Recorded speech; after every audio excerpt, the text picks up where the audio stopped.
سمجھیے. منیر احمد صاحب منور جرمنی میں بول رہے ہیں. ہاں جی. آج کل اسپیشلائز کر رہے ہیں ترکوں میں, ہے نا؟ اور ترکی زبان سیکھی ہے آپ نے اسلام آباد سے؟ پہلے اسلام آباد سے, پھر کچھ عرصہ ترکی میں جا کے. ہاں. کتنے دیر رہے ترکی میں؟ میں تقریباً 1.5 سال رہا ہوں. 1.5 سال. جی. اور کافی اچھی زبان آ گئی ہے آپ کو, شستہ زبان. بس روزمرہ کی گفتگو کر لوں, غلطیاں تو ہوتی ہیں لیکن میں اپنا مفہوم ادا کر لیتا ہوں. اچھا. ہاں جی. جو دینی مفاہیم ہیں جی ان میں رکتے نہیں آپ. جی. بس یہی کافی ہے, بس اور کیا. غلطی تو ہوتی رہتی ہے ہر ایک سے. آگے حضور میرا سوال بھی اسی فیلڈ کے بارے میں ہے. حضرت سید زین العابدین ولی اللہ شاہ صاحب ایک عرصہ ترکی میں رہے ہیں جی, اور بہت فعال کردار ادا کیا وہاں پر. کیا وہاں کے جو روابط ان کے تھے, تو حضور کے چونکہ آپ ماموں تھے. نہیں, فعال کردار پر بتائیں کہ مجھے نہیں سمجھ آئی کون سا فعال کردار. وہاں رہے ہیں, ان کے روابط رہے ہیں وہاں پر, غالباً جنگ میں بھی وہاں حصہ لیتے رہے ہیں. مجھے یہ دلچسپی ہے کہ چونکہ حضور کے ماموں تھے, آپ تو گھر میں ذکر کرتے ہوں گے واقعات کا, تو میرے علم میں وہ نہیں ہے. اگر حضور کچھ روشن. ایک واقعہ کے علم ہے جو حضرت مسلم موعود بیان کیا کرتے تھے.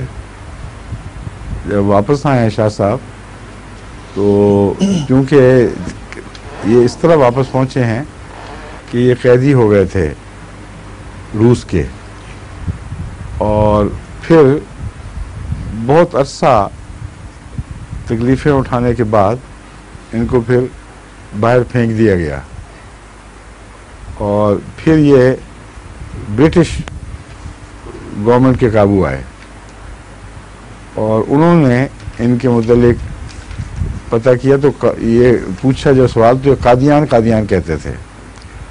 اس قادیان پر ان کو پھر واپس قادیان بھجوایا گیا تھا. مولوی کیا نام تھا, ظہور حسین صاحب, ان سے ملتا جلتا ان کے ساتھ واقعہ پیش آیا تھا جہاں تک مجھے یاد ہے, وہ چیک کر لیں. ان کو بہرحال آخری زمانے میں ان کو جب بھیجا گیا تو ان کی صحت بھی بہت گر چکی تھی, قید میں رہے تھے, اور کافی ذہنی حالت کمزور تھی, اور رفتہ رفتہ پھر خدا تعالیٰ کے فضل سے ساری چیزیں واپس آ گئیں. یہ جو ہے یہ میرا بچپن کا تاثر ہے, جس کو میں نے کبھی دوبارہ چیک نہیں کیا, اس لیے میں نے امام صاحب سے کہا ہے کہ وہ دوستوں دوبارہ سے پوچھ کے بتائیں کہ کہیں میں دو الگ الگ واقعات کو کنفیوز تو نہیں کر گیا.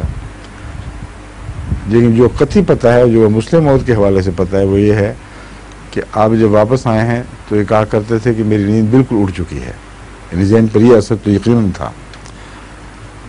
اور حضرت مسلم موت ان سے بار بار پوچھا کرتے تھے کہ کبھی 1 منٹ بھی نہیں سوتے آپ؟ انہوں نے کہا نہیں, سوال ہی نہیں کرتا تھا, جب سے آیا ہوں 1 منٹ بھی نہیں سویا. اور مسلم موت بات کو مان ہی نہیں سکتے تھے. آخر ایک دفعہ جب ڈلہوزی کے سفر پہ گئے تو حضرت مسلم موعود رضی اللہ تعالیٰ عنہ نے درد صاحب کو آگے بٹھایا ڈرائیور کے ساتھ, آپ پیچھے بیٹھے شاہ صاحب کے ساتھ, اور جو سفر شروع ہوا ہے تو شروع ہوتے ہی آپ کو نیند آ گئی شاہ صاحب کو, اور کافی دیر گھوگی باندھ کے سوئے ہیں.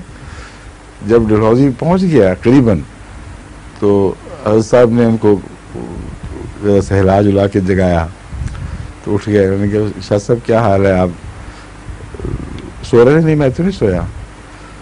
تو حضرت صاحب جان کے بعض ایسی باتیں کر رہے تھے درس صاحب سے کہ جس کھلی باتیں تھیں کہ ایک آدمی جو نہ سویا ہو وہ اس سے پوچھیں تو پتہ ہونا چاہیے تھا. تو انہوں نے پوچھا کہ شاہ صاحب ہم آپس میں کیا باتیں کر رہے تھے, تو اس وقت پکڑے گئے. اس وقت شاہ صاحب نے جواب دیا کہ دراصل مجھے اس لیے سمجھ نہیں آئی آپ کیا باتیں کر رہے تھے کہ میں گہری سوچ میں تھا. تو اس وقت حضرت صاحب نے فرمایا کہ اب ہمیں سمجھ آئی ہے کہ جس کو اردو میں ہم نیند کہتے ہیں اسے ترکی میں سوچ کہتے ہیں. سمجھیں؟ تو باقی باتیں درست ہوں یا غلط, میرے تاثر کا ابہام بھی ہو سکتا ہے, لیکن یہ مجھے قطعی پتہ ہے کہ ذہن پر اثر تھا, اور کافی بیماری کی حالت میں واپس آئے تھے. بہت لمبا عرصہ آپ کو بحال کرنے میں محنت کرنی پڑی تھی. اور پھر جو واقعات بتایا کرتے تھے اس میں لڑائی کے واقعات, سلطان نہ اس وقت جو بھی تھا بادشاہ ترک کے زمانے کی غالباً بات ہے. فلسطین بھی گئے تھے نا, وہاں بھی رہے کافی دیر, اور زغلول پاشا کی بات کیا کرتے تھے, اور کئی ترک شہزادوں کے ساتھ ان کے تعلقات تھے, اور کافی آنا جانا تھا. وہ وہاں کی جو تلوار ان کو انعام میں ملی ہوئی تھی وہ ہمیشہ ساتھ رکھا کرتے تھے, کرچ خاص تھی جو, تو لڑائی کی تھی اس میں باقاعدہ حصہ لیتے رہے ہیں, اور وہاں کے شہزادگان کے ساتھ آنا جانا اور ملنا جلنا کافی رسوخ تھا. مگر باقی باتیں ہمیں تو کبھی دلچسپی ہوئی نہیں بیٹھ کے لمبی کہانیاں سننے میں, اس لیے اتنا پتہ ہے کہ وہ ذکر کیا کرتے تھے ایسی باتیں, شاید بچوں کو زیادہ یاد ہوں. ٹھیک ہے.